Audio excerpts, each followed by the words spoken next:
পয়সার ব্যাগটা নিয়ে আসো, যাও। হ্যাঁ, এগো পয়সার ব্যাগ দাও, দোকানে যাচ্ছে নিশিতা। তুমি দোকানে যাবে? মামা তুমি বাজারে যাচ্ছ?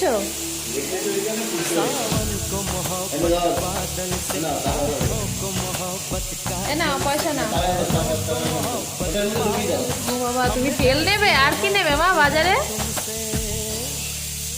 যাও বাজার করে নিয়ে আসো, আমি রান্না বসাবো। হ্যাঁ যাও যাও। হ্যাঁ হাত ধরো, আমার হাত ধরো। হ্যাঁ টাটা, টাটা দাও। হ্যাঁ আস্তে আস্তে যাবে। হ্যাঁ ব্যাগটা ঠিক করে ধরো, ভালো করে ব্যাগটা ধরো। ঠিক করে ধরো।